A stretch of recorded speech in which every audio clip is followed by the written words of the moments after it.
If you found your way here today, I want you to know something before I say anything else. You are not lost.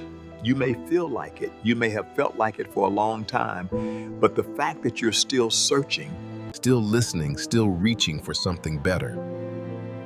That is not the behavior of a lost person, Drew. In Iraq, Afghanistan, a handful of assignments in places I still can't talk about in much detail. I retired as a master sergeant, and the day I handed in my uniform, I was absolutely certain of two things. The first was that I had given everything I had to that life. The second was that I had absolutely no idea who I was without it. People talk about war like it's the hardest part, and I won't lie to you, war is hard. War is the kind of hard that rewires you at a cellular level. The weight of it, the noise of it, the silence that comes right after the noise of it, those things live in your body long after the mission ends. I carried things out of that desert that no amount of time has fully put down. But here's what nobody told me. Nobody sat me down, not a commander, not a chaplain, not a counselor, and said, "Marcus, the fighting is only half of it. The other half is what comes after, and that half is fought completely alone in the most ordinary places imaginable. In grocery store parking lots, in the middle of the night when the house is so quiet it roars, at your daughter's birthday party when everyone is laughing and you are standing there feeling like a stranger in a country you were supposedly born in. That was my war, the one that didn't come with a rank or a mission briefing or a brother to your left and right. That was the war I was completely unprepared for. I came home from my final deployment in the late autumn. I remember the color of the leaves like it was this morning, orange and deep red, like something burning slowly and beautifully on its way down. My wife, Sandra, had hung a banner on the porch, "Welcome home." My son, who was 9 years old at the time, came running down the driveway like the ground couldn't hold him fast enough. And I stood there at the end of that driveway, duffel bag at my feet, and I felt nothing. Not nothing in a numb way, not nothing in a cold way, nothing in the way that a man feels when he realizes that the emotional circuitry he needed for that moment had been rerouted so many times, repaired so many times, bypassed so many times over 25 years, that it simply could not fire the way it was supposed to. I hugged my son, I kissed my wife, I smiled for the photographs, and then I went inside, sat down at the kitchen table, and thought, this is the moment I have been fighting toward for 25 years, and I cannot feel it. That night, I sat on the back porch alone until 3 in the morning, listening to the neighborhood sleep, wondering if something fundamental inside me had been broken beyond the reach of any homecoming.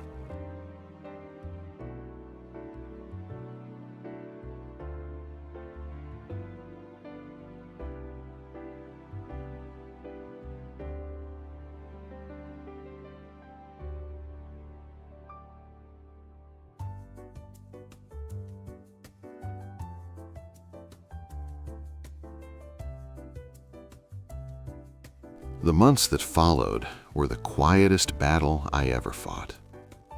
No one was shooting at me. There was food in the refrigerator. My family was safe. By every measurable standard, the war was over, but I was still in it. I was short with Sandra over things so small I'm embarrassed to name them now. I drove differently, hyper-vigilant, scanning every intersection, cataloging every person on a sidewalk. I sat with my back to walls and restaurants. I woke up at 0400 every single morning without an alarm, heart already running, body already braced. And underneath all of it was this current of shame, because I knew, I had been trained to know, that I was supposed to be stronger than this, that strength was my occupation, that the men I had served with were fine, or at least they looked fine, and so what was wrong with me that a quiet suburb in Virginia felt more dangerous than a forward operating base in Ramadi? I isolated. I filled the silence with noise, and then I filled the noise with more isolation. I drove long distances for no reason, just to have a destination, just to have mission parameters. I was a man who had spent a quarter century understanding exactly who he was and exactly what he was for, and I was standing in my own kitchen, not recognizing a single thing I saw when I looked inward. The turning point did not arrive like a revelation. It didn't come with light or music or a dramatic statement. It came on a Tuesday morning in February, so gray and unremarkable that I almost missed it. I had started walking in the mornings, not for fitness. I just needed somewhere to put my body while my mind did whatever it needed to do. There was a park 3 blocks from the house, an ordinary park, a few benches, a creek, some old oak trees that looked like they had been standing there since before this country had the name it does now. I sat down on a bench by that creek and I watched the water. That's it. That's the whole story. I watched the water move over the rocks, and somewhere in the middle of that, something in me went still. Not healed, not solved, not fixed. Still. And in that stillness, for just a few minutes, I wasn't a veteran, or a husband, or a father, or a man with a problem that needed solving. I was just a person, sitting in a park, watching the water. I found out later that there's science behind what happened, something about how running water affects the nervous system, something about presence and grounding. I don't retain the clinical language for it. What I retain is the feeling, the first genuine exhale I had taken in months. I went back the next morning, and the morning after that. I want to tell you what I started to understand in those mornings by the water. Not what I read, not what a therapist told me, though I eventually found one, and I am grateful I did. What I understood in my own bones, the way a soldier understands things, through repetition, through endurance, through showing up when showing up is the last thing you want to do. Peace is not a destination. I think I spent a long time believing it was. I think I believed that if I could survive enough, endure enough, complete enough tours and enough hardships and enough years, I would arrive somewhere. A place that felt like rest, a permanent safe harbor, something they would hand me along with my discharge papers. But peace, real peace, is more like a practice than a place.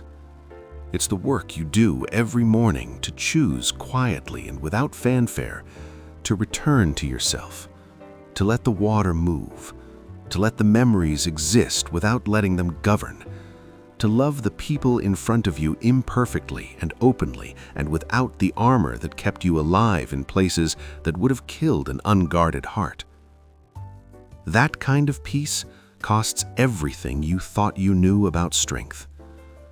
Because the strength I had been trained in, the useful, necessary, life-saving strength of the military, was the strength of control, of vigilance, of never letting your guard fully down because the moment you did, things could go catastrophically wrong.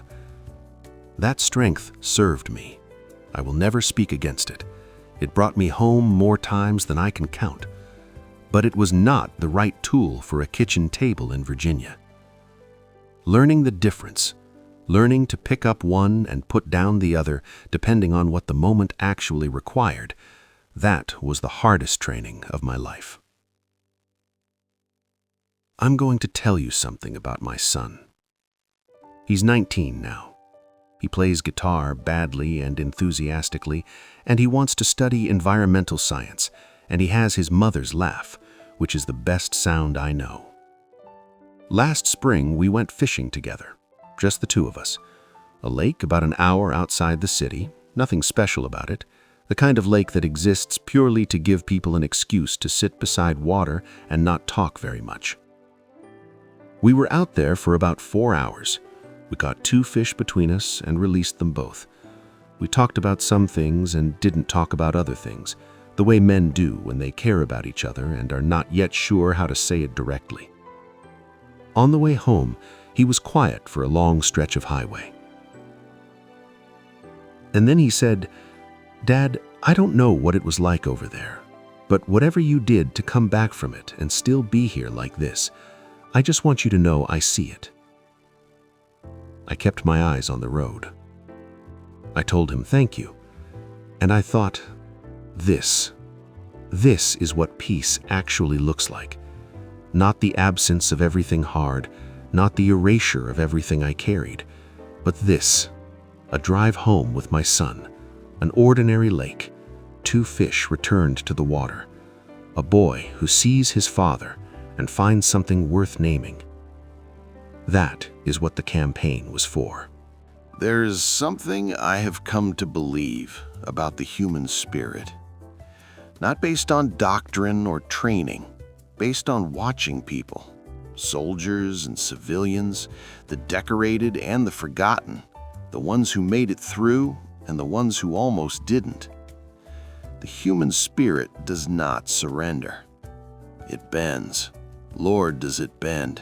I have seen it bend in directions that should have made it impossible to return. I have felt it bend in myself, in the quiet of rooms where no one was watching, and I wasn't entirely sure I was going to be all right.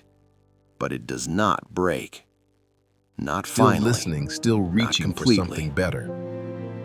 There is That is not the always a behavior of a thread. lost person, Tree. And on the days when I couldn't find anything else to hold on to, I held on to that thread. The thread that said, morning is coming. The water is still moving. Your son is asleep down the hall. The leaves are still turning outside and the creek is still running. And something in this world, some ordinary, beautiful, undestroyable thing is still here. That was enough. On most days, that was enough.